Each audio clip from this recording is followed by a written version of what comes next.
Les pensées envahissantes et aussi négatives, c'est quelque chose qui est propre à l'anxiété. Et justement, c'est ce qu'on va essayer de comprendre de ce balado. Bonjour à tous, je m'appelle Myriam et bienvenue dans le balado On parle là où ça fait mal. J'espère que vous allez bien aujourd'hui et je suis en compagnie de Marie-Julie. Coucou! Elle est dans ma classe au CRTQ, qui est le Collège Radio et Télévision de Québec. Oui. Et puis je suis aussi avec Claudia. Puis elle a un super beau chandail aujourd'hui. Tu peux nous dire qu'est-ce qu'il y a écrit dessus? Il est écrit « Hello, I'm probably anxious ». Ah, ça tombe super bien dans le thème. Donc justement, comme vous l'aurez compris, on va parler de l'anxiété. Mais pourquoi est-ce qu'on parle de l'anxiété? Déjà, il faut savoir que tout le monde a une part d'anxiété en lui parce que c'est quelque chose qui est tout à fait normal. Vous vous imaginez que vous êtes l'homme de Cro-Magnon, il y a un mammouth, s'il n'était pas anxieux, il serait pas parti, il serait peut-être resté là, il serait mort et personne ne serait là.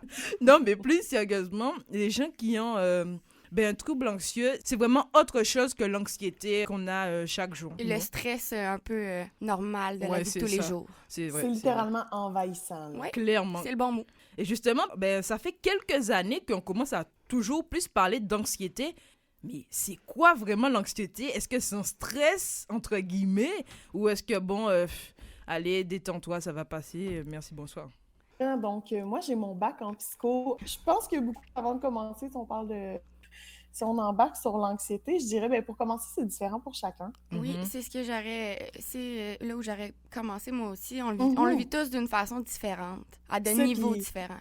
Exact. Comme Myriam, elle l'a dit, comme c'est vraiment, comment je peux dire, il y en a qui en ont pas beaucoup puis que c'est sain, puis il y en a que c'est comme problématique des gens partant, là, parce que ça peut être de l'anxiété quand même. Tu as ça tous les jours puis ça t'empêche un peu de vivre normalement. Quand on disait que c'est envahissant, c'est un peu ça, c'est comme si on traînerait une pile de livres sur nous chaque jour, puis c'est juste que des fois la pile est un peu moins lourde, des fois elle est un peu plus lourde, ça dépend de la journée, de la situation. Des fois aussi, en étant une personne anxieuse, tu peux partir la journée du bon pied, avoir un tout petit obstacle là, qui traverse ta journée, puis ta journée est finie à partir de ce moment-là. Okay. C'est dur de remonter après ça. Là. Parce qu'on parlait des pensées envahissantes, puis c'est ça, là. C'est littéralement une petite affaire qui peut juste envahir ta tête pour le restant de la journée. Là. Mais justement, quelles sont les pensées que vous avez, par exemple, toi, Marie-Julie? Justement, avec la différence avec le stress, c'est que des fois, le stress, ça peut être positif. Ça peut t'amener à avoir une certaine adrénaline qui va te pousser à te dépasser. Tandis que la différence avec l'anxiété, c'est que ça va venir figer, ça va venir paralyser, ça va venir complètement un peu déréguler. Tu vas arrêter de fonctionner complètement. Là. Okay, ça peut être jusqu'à ce point-là. Là. Des fois, t'es pas nécessairement toujours en crise de panique quand t'es anxieuse. Tu peux juste être comme avoir une grosse boule au ventre, dans le fond, mais de là, avec la différence avec le stress, c'est que la boule est pas saine, la boule persiste, elle est toujours là, et c'est aussi des pensées que tu analyses plus loin. Fait que, tu sais, c'est pas nécessairement t'es stressé parce que tu vas avoir une entrevue dans ta journée, t'es stressé parce que dans 2 semaines, tu sais que t'as un événement, puis tu penses à cet événement-là, mais t'es même pas rendu là, tu sais. Puis là, à cause que tu penses à un événement qui va se produire dans 2 semaines, aujourd'hui, t'es paralysé, tu sais, on s'entend? Fait une grosse période, tu sais, faut t'attendre 2 semaines que l'événement se passe pour arrêter de stresser sur cet événement-là. Ouais, tu sais, t'as 2 semaines à vivre et à fonctionner pendant ce temps-là. Là. Pour toi, Claudia, ça se passe comment un peu? Je dirais que ça ressemble un peu comme qu'est-ce que Marie-Julie a dit, c'est que dans le fond, l'anxiété, admettons que moi, j'ai toujours eu, je dirais, ou mettons, si je parle à partir du moment où j'ai vraiment été diagnostiquée, c'est que c'est des choses qui, ça m'en rendait malade. Littéralement, là, comme c'était obsessionnel au point que ça m'en rendait malade, comme dans le sens que pendant longtemps, je faisais plus de l'anxiété sociale, je dirais, avant d'avoir une anxiété généralisée. C'était comme mes amis me proposaient qu'on aille magasiner à Québec. Vu que je savais pas qu'est-ce qui allait se passer, j'avais pas le contrôle de la situation, je jeûnais pendant comme 24 heures pour être sûre de pas être malade. Parce que pour moi, c'était ça mon signal à moi, c'est que j'étais malade. Donc, j'arrêtais de manger, puis c'était constamment, on pense à ça, puis c'est comme Marie-Julie a dit, c'est que c'est des pensées qui restent. Ça peut être aussi niaiseux que « Oh mon Dieu, telle personne m'a répondu étrangement ou pas pareil que d'habitude, qu'est-ce que j'ai fait? » Là, c'est que tu réfléchis à ça, mais ça devient tout ton monde pendant le temps que alors c'est pas réglé. Probablement que tu n'as rien fait, puis que c'est juste que la personne aussi est un humain et puis qui traverse des choses dans une journée. Exactement, là, c'est ça. Mais justement, de ce qu'on comprend, c'est pas que la tête, mais il y a aussi des symptômes physiques qui en découlent, en fait. Oui, vraiment. Absolument, Le absolument. rythme cardiaque qui s'accélère, les Ok. chaleurs. Il y en a qui mangent plus, il y en a qui arrêtent totalement de manger, comme moi et Claudia, là, de ce que j'ai compris. Moi Oui. aussi, là, moi, l'appétit me coupe complètement. Là, puis Ok, ouais. ça peut être beaucoup plus qu'une journée. Là, ça peut être sur des semaines et des semaines. Là, fait qu'à un moment donné, Oh. c'est le corps qui en mange une claque aussi, là, parce que veut pas, faut que tu te nourrisses là, pour Ben, avoir de vraiment. l'énergie et survivre. Fait que... Ben, c'est ça, exact. C'est comme, mettons, je me souviens à un moment donné, là, j'avais une grosse période d'anxiété, puis je pense que j'étais peut-être pas encore diagnostiquée, puis littéralement, je suis allée voir mon médecin à cause de ça, parce que en dedans de, comme, je dirais, un mois, j'ai perdu au-dessus de 15 livres. Ah, ça n'a pas de Ah sens. ouais, Ça quand part même. vite, là, ça n'a pas de Oh sens. oui. C'est ça, puis comme c'est autant, c'est des on and off, là, c'est comme, mais moi, c'était principalement parce que j'avais peur de vomir. OK. Parce que quand j'ai des pics Oh, anxieux, ouais. des Tu crises anxieuses, vomis. comme j'appelle, je vomis. Fait que c'est Ouais. sûr que comme moi, j'arrêtais de manger, puis des fois, c'était des 24, des fois, c'était des 48, j'avais même des 72 heures que je mangeais pas. Oui, 72 heures. Ah ouais, ouais, ouais. Oh oui, oui, Wow. oui, Ça peut arriver. 0-0, Ou bien, là. tu sais, ça peut même, comme je disais, s'étendre sur plusieurs semaines. Puis ce qui arrive, c'est que tu vas grignoter un petit peu dans la Ouais. journée, mais tu Tu as vas comme. pas vraiment t'as manger pas- un vrai repas, Tu quoi. sais, quand t'as faim et que c'est bon manger, là, tu sais, un Mhm. souper de famille, par exemple, puis c'est bon. Nous autres, on l'a pas. T'as pas C'est ça, littéralement, t'as ça pas te ça. roule dans la bouche, puis tu sais. Tu manges parce qu'il faut que tu manges. Ouais, c'est ça, C'est là. tout. Mais tu Mais manges t'as le pas goût de le par cracher, envie, là, par c'est ça. appétit, concrètement. Non, puis Exact. souvent, des fois, tu manges parce que, ben moi, mettons, quand j'habitais encore avec mes parents ou encore Mhm. avec mon père, Ouais. ben comme, je voulais pas tant parler que c'était pourquoi je mangeais pas, fait que je mangeais, T'essaies mais de pas trop le faire paraître, tu sais. Mhm. Pas avoir trop de exactement, mais je mangeais pas questions. beaucoup, c'est Ok. ça, exactement. Donc vraiment, en fait, la différence de l'anxiété, du stress, c'est comme le stress, c'est pendant un moment, par exemple, c'est la fin de session, voilà, on est tout stressé et tout machin. Mhm. Alors que Mhm. l'anxiété, ça peut être autant pour la fin de session, mais ça va encore perdurer après que C'est ça. pour un événement, comme tu disais, ben, on t'a répondu un peu bizarrement, que ça va un peu te mettre dans l'anxiété. Si Ben je c'est ça, comprends c'est bien. vraiment, ça peut être des événements de tous les jours, là, vraiment, c'est quelque chose qui va être normal Ouais. pour une personne qui souffre pas d'anxiété, Mhm. auront pas ces symptômes-là, admettons, pour la même circonstance qu'une personne qui Ça est peut être aussi anxieuse. simple que, tu sais, tantôt Claudia elle disait, tu sais, on s'en va magasiner, puis tu sais, Mhm. j'ai pas tellement le contrôle parce qu'on sait pas ce qu'on fait, on sait pas où qu'on va. Puis moi, je la suis beaucoup là-dessus parce que si j'ai pas l'impression d'être en contrôle, mon Mhm. corps va commencer à paniquer. Puis ça peut être aussi Ok. banal que dire, tu sais, quand j'étais plus jeune, je sortais avec mes amis du primaire le soir après l'école. Mhm. Puis, tu sais, on pouvait aller jouer dans les rues, au parc, puis tout. Mais si, mettons, on se tannait d'être au parc, là, on allait se promener dans les rues. Puis là, moi, je me mettais en mode panique parce que dans le fond, il y avait plus de contrôle. On savait pas où on s'en allait, on savait pas ce qu'on faisait. On était juste des rues à se promener perdus. Moi, ça me fait paniquer, là. S'il y a pas de but, s'il y a pas de. Non, non, non, non, non. Tu sais, il y a plus de contrôle à ce moment-là. Puis je pense qu'effectivement, pour une personne anxieuse, de se sentir pas en contrôle, ça peut venir Exactement, la chambouler perte bien de des affaires dans contrôle. sa tête, là. Mais justement, c'est comment ça se passe au quotidien, puisque des fois, vous n'êtes pas en crise d'anxiété et tout, ça va, tout la vie roule. Mais comme par hasard, vous allez faire les magasins et tout, et boum, entre guillemets, vous avez une crise d'anxiété, ça se passe comment? Que ce soit pour vous-même ou pour ben, la réaction des gens. Est-ce qu'ils vous regardent bizarrement? Est-ce qu'ils vous jugent? Est-ce qu'ils disent, ben, elle fait un malaise? Je sais pas.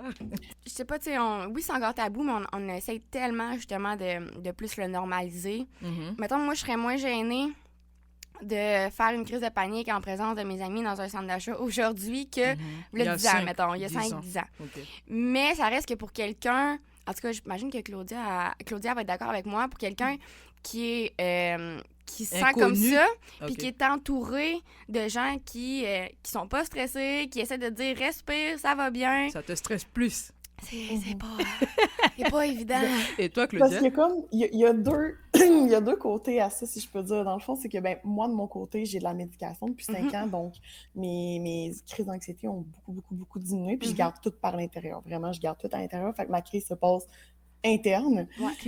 Mais en général, quelqu'un, parce que j'en ai des amis autour de moi qui en font, là, puis comme, Ça leur t'as paraît le d'en choix face, là. entre... Ben, c'est ça, mais c'est parce que t'as le choix d'être entouré des gens que tu connais, en qui t'as Ouais. confiance. Fait que là, déjà là, tu gagnes un certain contrôle. Mhm. Fait que la crise va être beaucoup moins pire. Si t'es toute seule dans un endroit entouré de monde, même s'ils disent calme-toi, Ça va mais pas que te tu les calmer. connais pas, Ouais.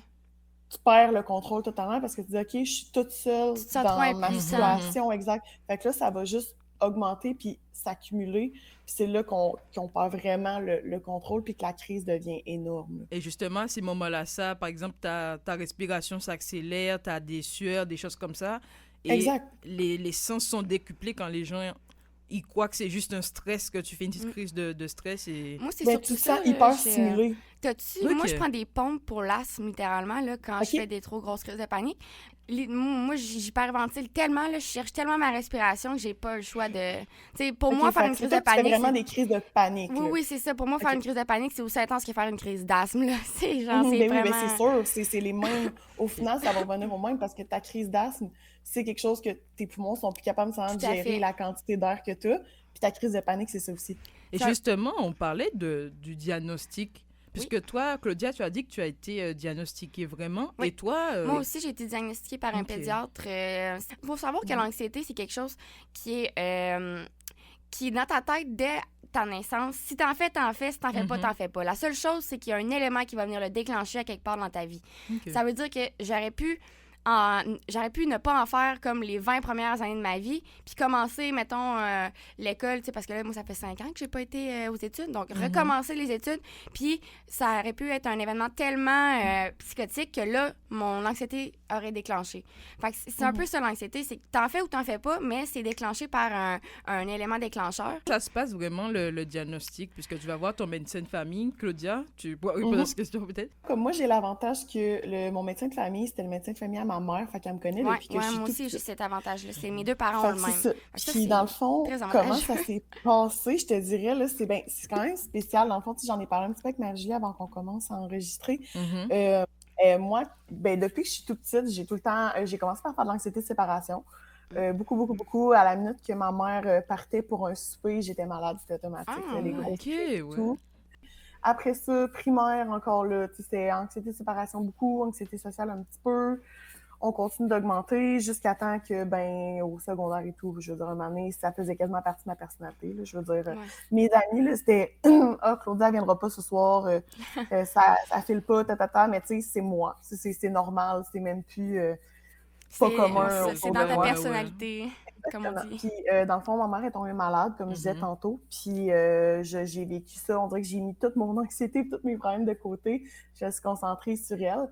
Puis en janvier 2017, elle est décédée. Puis là, c'est là, on dirait que mon corps a juste tout ramassé qu'est-ce qui avait comme pas été vécu pendant les 13 derniers mois, mettons.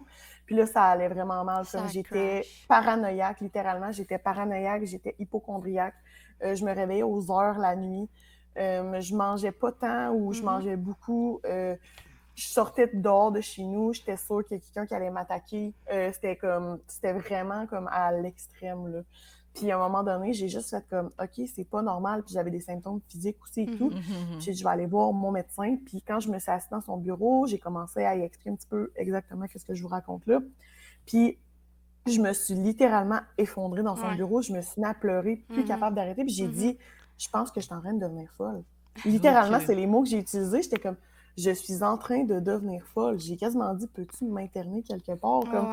Puis je vire folle. Puis elle prenait des notes. Puis elle dit, tu sais, Claudia, ça fait longtemps que je te connais. Puis tu as toujours été un peu comme ça. Puis elle dit, tes symptômes, ça ressemble beaucoup à de l'anxiété. Donc, c'est vraiment, tu vas voir ton médecin de famille et c'est en fonction de qu'est-ce que tu lui dis qui te dit si tu as ou pas de l'anxiété. C'est pas nécessairement la meilleure personne pour diagnostiquer. Je veux dire, comme Marie-Julie, elle a dit, ils sont bons dans plein d'affaires, mais les diagnostics, normalement, c'est pas bon. ça va être beaucoup... Mais ils sont pas experts. Vu la situation dans laquelle j'étais, puis qu'elle me connaît depuis tant d'années, là, elle a pu se le mettre. Puis je veux dire, encore aujourd'hui, là, ma médication pour l'anxiété, là, c'est génial. Non, là. c'est ça, mais c'est pas tout le monde qui a des médecins de famille. Fait que, tu sais, il faut savoir que, tu sais, comme tu dis, Myriam, oui, tu peux aller voir ton médecin de famille. C'est sûr qu'en plus, comme Claudia et moi, ce qui est le fun, c'est que nos médecins ont suivi nos parents aussi depuis toujours. Là. Fait que, ils nous connaissent bien. Mais c'est pas tout le monde qui a des médecins de famille. Et vous pouvez quand même tout simplement vous présenter à une clinique sans rendez-vous ou à l'hôpital directement pour rencontrer un médecin. Comme moi, j'ai fait mes recherches, j'ai pensé que c'était comme juste les médicaments qui pouvaient soigner l'anxiété. Mais j'ai vu, il y a les psychologues, j'ai vu. Mais que maintenant, c'est difficile. Mais est-ce que vous êtes une des deux à déjà aller voir un psychologue? Ou... Oui. OK. Ben moi, en fait, je suis suivie là, depuis que je suis médicamentée. J'ai toujours été suivie. J'ai arrêté comme un bout de temps parce que dans ma tête, j'allais bien. Mais tu sais, l'anxiété, c'est quelque chose qui va te suivre toute ta vie. Fait qu'à un moment donné, j'ai comme fait, bon, ben puisque je suis toujours anxieuse, je vais y retourner. Mais là, je la vois un petit peu moins parce que c'est un programme sur lequel ma mère est aussi. Puis elle aussi, elle va l'avoir en ce moment. Là. Donc, on se partage les rencontres. Parce que je sais pas, vous allez me contredire ou pas, mais des choses que j'ai vues et que j'ai lues, on disait que parmi tous les traitements qui existent, c'est vraiment psychologues qui sont les plus efficaces, mais que présentement, avec la pandémie et les listes d'attente, c'est pas évident. C'est ça. C'est pour ça qu'on redirige les gens vraiment vers les médicaments, notamment les anxiolytiques, qui sont des antidépresseurs. Oui, exactement. Ben, dans le fond, c'est ça, c'est que il y a vraiment deux ou trois approches par rapport à ça. Là. Tu peux soit seulement aller consulter, puis ensuite, des fois, ça prend du temps de trouver un bon psychologue parce qu'ils ont chacun leurs approches. Je sais qu'il y a beaucoup de gens que c'est la thérapie cognitivo-comportementale qui aide beaucoup pour l'anxiété. Voilà, c'est ça le mot. Mais oui, c'est ça. Il y a la thérapie cognitivo-comportementale. Dans le fond, si je peux un petit peu expliquer, c'est quoi? C'est que ça va être, oui, de la thérapie comme sur le mental, mais il va y avoir des tâches à faire après. Comme il va y avoir des petits trucs à faire comme pour à la maison, soit des activités, soit des questionnaires, des choses comme ça pour essayer comme de s'aider là-dedans. Fait qu'on va mettre à l'action ce qu'on a appris dans le bureau. Mais aussi des exercices pratiques aussi, non? Oui. Parce que justement... C'est le comportemental dans la thérapie, vraiment. C'est qu'on va mettre en application qu'est-ce que le psychologue nous a montré, puis on va dire, OK, bon, aujourd'hui, après la séance, cette semaine, mettons quelqu'un qui est anxieux socialement, ben cette semaine, tu vas aller prendre un café avec une de tes amies dans un Tim Hortons. Comme pour te faire un peu sortir de chez vous, commencer tranquillement, pas vite, à te sociabiliser pour pas avoir peur. Exact, c'est par immersion, littéralement. Exact. Puis sinon, il y a toujours moi, ma psychologue, celle que je suis allée voir, était beaucoup plus portée dans l'humaniste. Donc, vraiment plus réflexion sur soi, puis apprendre à se connaître, si je peux dire comme ça, parce que moi, je suis pas nécessairement là-bas pour ça. Mais ça l'aide beaucoup. Plus qu'on apprend à se connaître, plus qu'on voit d'où est-ce que ça vient, puis qu'on comprend les signaux. Qu'est-ce qui nous rend anxieux? Pourquoi les signaux qui font OK, là, je m'approche d'une crise d'anxiété. Puis une fois que tu reconnais les signaux, après, c'est plus facile de les gérer aussi, puis de se parler. Vraiment. Puis de... Vraiment. Mais ça, c'est sûr que ça dépend de la situation, parce que des fois, même se parler, on a le goût de se frapper la tête dans le mur pour pouvoir s'écouter, là, mais ça, c'est un détail. Mais toi, tu dis, Marjulie, que tu étais encore toujours suivie. Ta psychologue, elle a quelle approche? Il y a littéralement eu aussi la première psy que j'ai vue. Elle lisait dans les dessins, OK? Mais tu sais, moi, j'étais un enfant, là. Tu sais, j'ai 10 ans, là. Tu sais, moi, j'ai de la créativité, là. Je mets pas mes problèmes dans mes dessins, tu comprends-tu? Fait que là, moi, j'avais dessiné comme un bel arbre, là, puis genre, au milieu, j'avais mis comme un trou, comme pour l'écureuil, tu sais. Moi, je faisais souvent ça quand j'étais jeune. Puis t'es comme, le trou, ça signifie qu'il y a eu un problème quand t'as eu 4 ans. Mais je suis comme, non, moi, j'ai mis un trou parce que je voulais que l'écureuil sorte de l'arbre, là, tu sais, c'est juste ça, là. Je veux pas qu'il reste pris dedans. Fait que, tu sais, ça avait comme mal commencé mon parcours, si on peut dire. Puis, j'ai eu un peu le même parcours qu'Ariane quand j'ai compris que je faisais vraiment de l'anxiété sévère puis que là, ça allait pas. J'ai juste débarqué dans le bureau d'une intervenante de mon école à qui, tu sais, je faisais vraiment confiance. Puis, en déballant mon sac, je me suis mis à brailler, mais juste brailler, là, tu sais. Puis c'est là que j'ai comme fait, OK, moi, dans le fond, j'avais tout ça en dedans de moi, puis cette situation-là m'a fait de la peine, puis c'est pour ça que là, je suis là aujourd'hui, tu sais. Puis là, on a essayé l'hypnose. Oui, c'est vrai que j'ai entendu qu'il y a beaucoup de méthodes, mais je crois tout à fait à ces phénomènes-là. Ce que je crois pas, c'est que tu puisses m'hypnotiser moi pour que j'arrête d'être anxieuse. Fait que j'étais comme pas capable d'embarquer dans ce processus-là. Tu sais, d'aller voir un show d'hypnose puis de faire des affaires rigolotes, puis tu sais, ça c'est hot, mais que impressionnant. Oui, c'est ça, exact, mais que tu essaies de m'hypnotiser pour que j'arrête de stresser à propos de mes problèmes, on dirait que c'est quelque chose qui va trop loin dans ma tête. Et toi, Claudia, on t'a déjà... de régler la santé mentale avec l'hypnose. Moi aussi, j'ai de la difficulté avec ça. Ouais. Mais il y a aussi la méditation. Il y a aussi la méditation pleine conscience. C'est très dur, la méditation, parce que faut que ton corps soit dans un état de relaxation, genre next level, là. Puis tu sais, pour quelqu'un qui est anxieux et TDA, c'est compliqué. Ça prend de la pratique. Non, mais je te jure, ça prend de la pratique. Tu commences par méditer 5 minutes. J'ai jamais utilisé la pleine conscience pour mon anxiété, parce que justement, quand je suis anxieuse, puis que c'est là qu'il faudrait que je le fasse, c'est là que je suis comme, je ne peux pas. Je ne peux C'est pas. exactement ça. Le cerveau roule trop comme c'est pas le bon moment. Je l'utilise principalement pour dormir. Pour vrai, là, la pleine conscience, ça m'aide beaucoup à dormir. Mais c'est la quoi ça, méditation et justement? tout. La La pleine conscience, Ouais. dans le fond, c'est que tu tombes, comme Marie-Julie a dit, c'est que tu tombes dans un état méditatif, mais que tu as, comment je peux dire, ça va dire quasiment comme le titre, mais tu vas avoir conscience de ton corps, mais dans les moindres détails.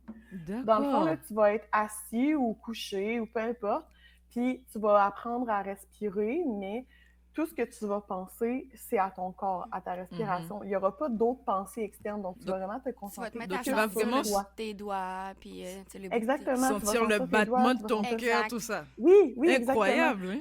Fait que Ok. comme ça, tu penses pas à tout ce qui est autour, puis ce qui normalement Ouais. te rendrait anxieuse, mais c'est te rendre là. Souvent, les anxieux ou les TDA ou les deux, ce que ça va faire, c'est qu'on va s'asseoir, on va se mettre à respirer, là, ça va bien. Là, on écoute notre cœur, on écoute notre respiration. Puis on fait comme, oh mon Dieu, mais là, comme cette semaine, là, Ouais. ce que j'ai fait là, non, non, c'est pas ça qu'il faut que tu fasses. Fait que c'est ça que je dis que c'est de la pratique beaucoup. C'est ça. Mais c'est une bonne méthode. Tu sais, mettons, il y en a qui font du yoga aussi, puis moi, du yoga, c'est trop difficile pour moi, là. Clairement, là.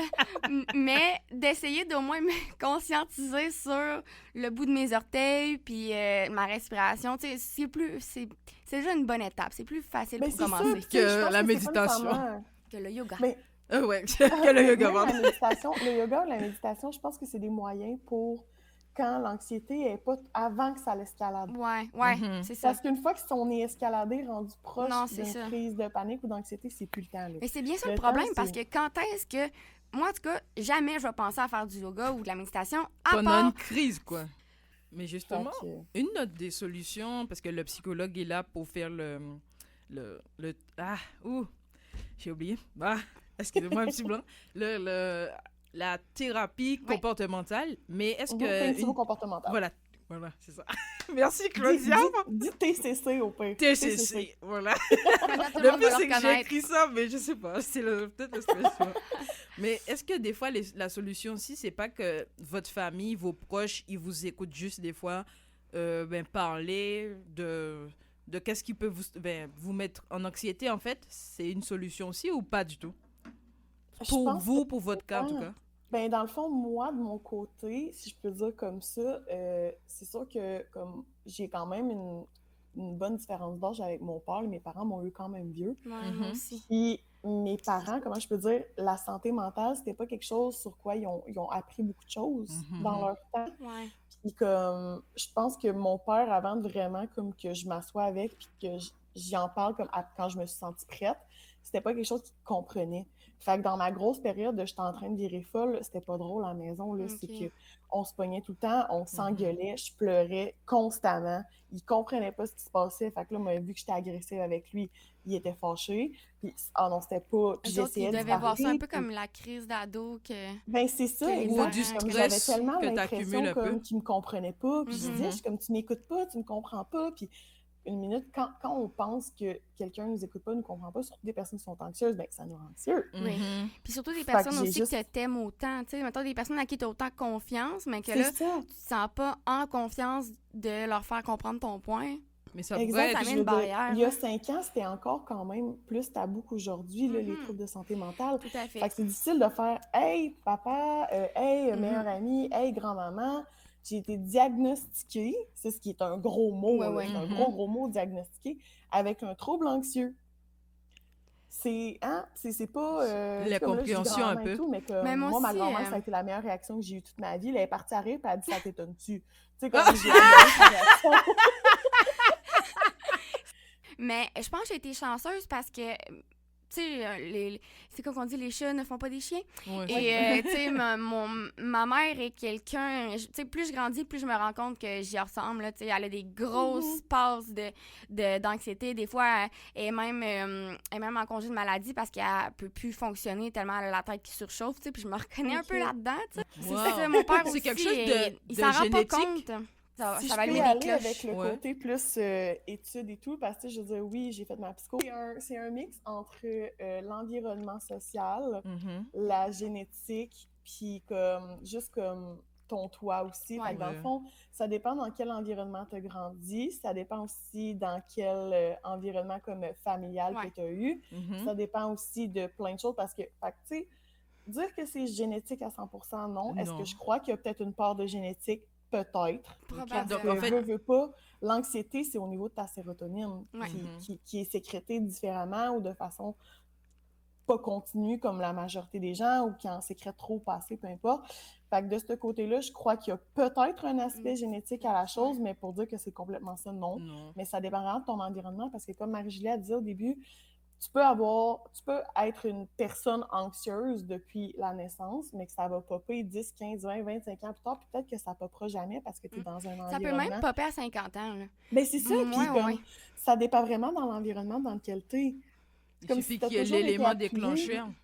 C'est ça, exactement. S'il n'y a pas d'élément déclencheur, puis que tu as toujours eu des personnes autour de toi, puis un environnement comme sécuritaire, puis tu t'es toujours senti écouté, puis que tu n'as jamais eu comme le déclencheur, ben ça t'arrivera peut-être jamais, mais comme des fois, moi, comme je dis, je l'ai toujours été, oui, un peu, mais c'est parce qu'on n'a jamais compris. Je veux dire, si ça avait été pourquoi plus tôt, vraiment? là, Ou à l'inverse, moi, je me serais pas rendue parce là, que là. toi puis moi, on a quand même été chanceuses de l'avoir appris rapidement, d'avoir mis le point, le doigt sur « OK, on fait de l'anxiété, maintenant, on le sait, on peut mettre des choses en place pour le gérer, faire des démarches. » Tandis que, tu sais, comme je viens de dire, il y en a qui commencent à faire de l'anxiété à 50 ans, mais est-ce qu'ils commencent vraiment à faire de l'anxiété à 50 ans ou c'était tellement tabou il y a des années qu'ils en font depuis tellement longtemps, mais que maintenant, il y a enfin un mot qui existe et qu'on peut en parler?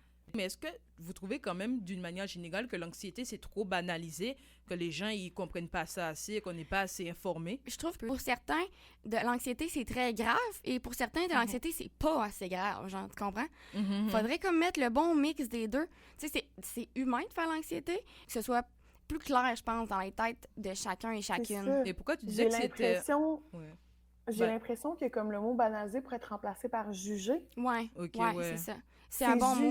Juger trop facilement ou trop difficilement. Là. Je m'inclus dedans parce que, honnêtement, quand j'ai fait les recherches, pour moi, je voyais pas la différence entre stress et anxiété. Je me disais, bon... C'est normal. Quelqu'un qui en vit pas ne peut pas, c'est plate à dire, mais ne veut pas nécessairement le comprendre comme nous, on le vit. C'est bien beau faire « Hey, je comprends ce que tu vis, je suis là pour toi. » Non, tu comprends pas. C'est triste, là, mais non, tu comprends pas. Tu sais ce que je vis, mais tu peux pas comprendre comment je ressens ce que moi, je le vis. T'sais. Sauf peut-être de vivre avec quelqu'un qui a de l'anxiété ou comme on fait là, d'en parler pour mieux... c'est sûr qu'on va jamais comprendre à 100%, mais se mettre à votre place et mieux comprendre certaines choses, en fait. Je vois que vraiment, là, c'est souvent ça. Et justement, c'est quoi la situation qui vous a généré vraiment plus d'anxiété, bien que, bon, la question est peut-être maladroite, parce que c'est sûr que tous les jours, c'est quand même un combat contre l'anxiété, c'est ça? Les plus grosses situations que je dis anxiogènes, c'est quand je vomis. Ça je sais que c'est parce que j'ai dépassé. Mais je suis comme toi, moi aussi. C'est un symptôme physique. C'est pas tout le monde qui l'a, mais moi aussi, je suis comme toi. Moi, je vomis quand je suis anxieuse. Que j'aille manger ou que j'aille pas manger, je vais vomir. Exactement, c'est ça. Fait que, si je pense à ça, comme je dirais, ça peut être aussi niaiseux que, niaiseux. Je vais dire comme ça, mais à un moment donné, je me souviendrai toujours, une de mes anciennes colocataires, son chum et moi, on s'entendait absolument pas. Comme moi, je trouvais pas que c'était une bonne personne. Puis, il s'était laissé. Fait que moi, j'étais comme, bon, tant mieux, là, c'est pas de mauvaise chose. Puis, à un moment donné, je suis arrivée chez nous, puis le véhicule de son copain était dans mon stationnement. T'as pété une coche. Quand je suis rentrée chez nous, elle dit « Ah, on s'en va faire un tour, Puis elle revient, puis elle me dit « On est revenus ensemble. » J'ai tellement commencé à penser à plein d'affaires. J'étais comme « OK, là, ils viennent de se remettre ensemble. Ça veut dire qu'il va être tout le temps à l'appart. Ça veut dire que Puis là, comme j'exagérais au point que j'étais comme « Il va kidnapper mon chat. » Mais comme zéro, là. C'est que tu passes au point A, au point B, au point C, au point Z, genre. C'est comme là, il va essayer de détruire l'appartement. Il va kidnapper mon chat. C'était vraiment n'importe quoi, là, mais ça a tellement escaladé. Là, j'ai dit, j'ai pété ma coche à ma coloc, puis comme j'étais comme, voyons donc, c'est quoi cette affaire-là? Et puis elle a pas compris. Puis à un moment donné, j'ai juste tout arrêté, puis j'ai dit, je vais être malade. Puis j'ai été malade pendant 45 minutes. Oh my God! Ça a été une de mes pires crises d'anxiété à vie. Puis c'était tellement pour une situation qui est banale, on va se le dire, là, entre vous et moi, les filles, là, comme... on a tous déjà eu des chums de nos amis. La situation l'est peut-être, mais tous les scénarios, tout ce que tu t'es dit en tête, ça, par exemple, c'est pas banal. Là, ça part de quelque part. Là. C'est ça. sais. Et justement, un petit peu rapidement, ça dure environ combien de temps une crise pas une crise d'anxiété, mais la phase, par exemple, à ce moment-là, ça, tu m'as dit que c'était 45 minutes, mais pour toi, Marie-Julie, ça peut durer environ... Une crise de panique? Oh, Ben, ça dépend. Un épisode anxieux, ça va dépendre de la situation. Mais tu sais, moi, c'est des grosses périodes. Tu sais, justement, là, je viens de commencer les études, comme je t'ai dit tout à l'heure, ça faisait 5 ans que je sais pas aller aux études. Ouais. Tu peux être sûr que je vais être anxieuse, down. Tu sais, le gros down, là, tu sais, que tu fais le pas tant fort, là. Ben oui, Jusqu'à la c'est fin de la normal. session, je vais être Ok. de même, là, Donc parce que ça- je me mets tellement de la pression, là, que c'est lourd. On vient de finir, là, la première session, là. Ça T'es fait déjà- 2 jours que je dors à peu près 14 heures, là. Ok, Ah, ouais. my God, Ouais, mais c'est ouais, ça. ouais. Donc, Mais tu sais, c'est sûr... comme, il y a tellement de différence entre un épisode anxieux, un pic anxieux, une crise anxieuse. Ouais, c'est Wow. ça, exactement. Il y a tellement comme Tu d'affaires, peux mettons. être aussi être généralisé comme état dépressif. Là. Ça veut dire que c'est de Oui, l'anxiété aussi. qui revient beaucoup plus souvent. Là. Et justement, Ah. on parle pendant qu'on parle de tout ça là, j'ai vu qu'il y avait plusieurs types d'anxiété. Oui. La plus, entre guillemets, généralisée, connue, entre guillemets, hein, c'est le trouble anxieux généralisé, Ouais. mais il y a aussi les troubles de panique, comme tu Ouais, disais. Il y a l'anxiété de performance. les troubles d'anxiété sociale. Vraiment, Oui. Ça peut être sur plein de choses. Tu sais, C'est comme vrai. tantôt, Claudia disait que ça peut être des gens qui, littéralement, eux autres, ils sortent pas de chez eux parce qu'ils veulent pas avoir à être en lien avec la Ouais, société. d'autres gens, parce qu'ils ont T'sais, peur du Puis monde. je les comprends un peu dans certains sens parce que moi, je suis démophobe, c'est-à-dire que j'ai peur des foules. OK. Moi, je peux pas aller au festival d'été. Il y a trop de monde que je connais pas autour de moi. Je panique, je m'enferme dans une toilette bleue chimique, là, tu sais. Ah ouais, les Mhm. agoraphobes. Oh, ouais, ouais. ouais. Littéralement. Et ben, il y a 3 termes, en fait, pour les gens Mhm. qui ont la phobie des endroits clos, des endroits Ok, avec des ok, gens à ok, l'intérieur et tout. Donc, moi, c'est ça. Trop de gens alentour de moi que je connais pas. Ben, tu sais, mettons, je vais payer pour aller à un spectacle assis à ma place, mais debout où tout le monde peut faire tout ce qu'il veut, puis qui tourne autour de moi, puis non, non, non, non, non. Mais ça, c'est la différence entre un démophobe et un agoraphobe. Tout à Un fait. agoraphobe va avoir peur De la dans foule. une salle de spectacle plus que dans C'est une ça. foule parce qu'il n'y a pas de sortie. Tout à fait. Un C'est pour ça que je me agoraphobe se sent considère coincé sans démophobe. sortie. Exactement. Ok, Puis en ouais. plus, l'endroit n'a pas besoin d'être clos nécessairement. T'sais, moi, c'est n'importe quelle, qu'elle soit petite, qu'elle soit grosse, n'importe quoi. Là. Mhm. S'il y a trop de gens autour de moi, mais que je connais pas. Si je les connais, tu sais, mettons mon après-balle, ma soirée de balle étudiante, là, ça, ça a été cool, là, pas de problème, je les connais toutes. Je les ai vues pendant 5 ans, là, tu sais. Mais Des gens aller au inconnus. festival d'été, C'est quelque chose oublie-moi. de... Oublie-moi. Et pour... on a appris vraiment beaucoup de choses qui avaient plusieurs types d'anxiété. Et moi, j'étais pas du tout au courant de ça. Pour moi, c'était juste anxiété. Elle, c'est juste, on stresse un petit peu. Voilà, c'est ça. Et qu'il y a aussi beaucoup de types de médication, que ce soit la thérapie cognitive comportementale ou avec les anxiolytiques et tout. Il y en a qui utilisent beaucoup d'huiles essentielles aussi. Oui, j'ai vu aussi qu'il y avait le CBD, que Oui, les ça, gens c'est ils bon. disaient que c'était pas... Ça goûte pas bon, mais c'est bon. les médecins disaient comme, vu qu'il n'y a pas assez d'études, ils savent pas vraiment, mais des gens qui ont déjà utilisé ça, ça fonctionne sur eux. Et Mhm. je vais vous demander un petit mot de la fin pour les gens qui sont anxieux. Qu'est-ce que vous avez envie de leur dire, justement? Fumer du pot! Non, c'est pas C'est pas vrai! C'est pas vrai! Je vais dire une joke, je vais dire on respire. Non, mais pour vrai. On continue. Mais comme- Marie-Julie, si tu veux commencer au pire pendant ce Un temps-là, mot ça de va la me fin permettre. pour les personnes anxieuses. Pour leur donner un petit boost parce que... Ben, je pense que il faut que tu t'aimes toi-même, puis une fois que toi, tu t'aimes, après, tu vas te mettre un peu à te foutre de si les gens t'aiment ou pas. En fait, c'est ça aussi la vie. On s'en fout si les gens t'aiment ou pas, mais tu peux-tu, toi, au moins t'aimer, tu sais? Ça serait ça mon mot de la fin. Et toi, Claudia? Ben, moi, je dirais, ayez pas peur d'aller chercher de l'aide. C'est tellement tabou, puis c'est tellement difficile, comme moi, C'est ça m'a pris normal du temps. aussi d'avoir Puis besoin même d'aide. comme la première fois que je suis allée voir une psy, comme ça, c'est cette année, là, je veux dire. Mais Mhm. ayez tellement pas peur d'aller voir votre médecin, d'aller voir quelqu'un, puis ça peut même être comme une personne qui est en travail social, ou peu importe. Ayez juste pas peur d'aller voir quelqu'un si vous avez des symptômes comme ça, parce que ces personnes-là sont là pour vous aider, pour vous écouter, puis ça fait tellement du bien, ça a tellement un poids sur les épaules d'avoir un terme pour ce qu'on ressent. Ça peut faire une grande différence. Exact, que ce soit de l'anxiété, que ce soit une dépression, que ce soit un TDA, que ce soit... Peu importe, juste avoir le C'est comme un terme, gros le soulagement diagnostic, quand tu sors de là. ça fait tellement du bien. Fait que pour vrai, on n'hésite pas à aller consulter, même si ça fait peur. Au pire, le médecin va dire « je sais pas plus que toi », puis ben, on sera pas plus avancé, mais vous serez pas pire. Fait que... C'est une force d'accepter ses faiblesses, tu sais. Exact. Fait que pour vrai, on n'a pas peur d'aller voir les gens compétents pour nous aider. Là.